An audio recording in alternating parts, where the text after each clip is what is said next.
Hello everyone, welcome to my YouTube channel. আপোনালোকে ভাবিছে চাগে অকলে গৈ আছোঁ হয়নে নহয় গম পাব ৰ'ব। এইটো হৈছে ৰাতিপুৱাৰ পৰিৱেশ। সূৰ্যটো উদয় হৈছেহে, চাওকচোন ইমান ধুনীয়া লাগিছে, গোটেইখন ৰঙা হৈ আছে। আৰু আমাৰ টোপনি খতি আমি গৈ আছোঁ এতিয়া শিৱসাগৰ নাজিয়া বাবা অগ্নিনাথ মন্দিৰ।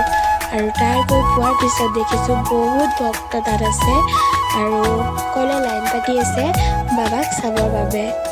তাত সেৱা কৰি এতিয়া বাছৰ ওচৰলৈ আহিলোঁ আৰু সকলোৱে মিলি চাহ খালোঁ, যিহেতু কোনেও একো খোৱা নাছিলে, খালী পেটতে আছিলে।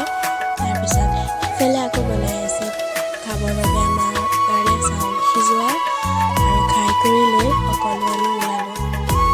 ভাত পানী খাই কৰি লৈ এতিয়া ওলালোঁ শিৱসাগৰলৈ আহিছোঁ যেতিয়াই বোলো অকণমান ইফাল সিফাল কৰি চাওঁচোন। আৰু আমি এতিয়া ওলালোঁ তলাতল ঘৰ চাবৰ বাবে। তাৰপিছত এয়া তলাতল ঘৰ পালোঁগৈ ফাইনেলি। নেক্সট ব্লগ পিছত দেখাম তলাতল ঘৰত কি কৰিলোঁ গ'লোঁ সকলোবোৰ। ভিডিঅ'টো ভাল লাগিলে লাইক কমেণ্ট শ্বেয়াৰ ছাবস্ক্ৰাইব কৰি দিব। থেংক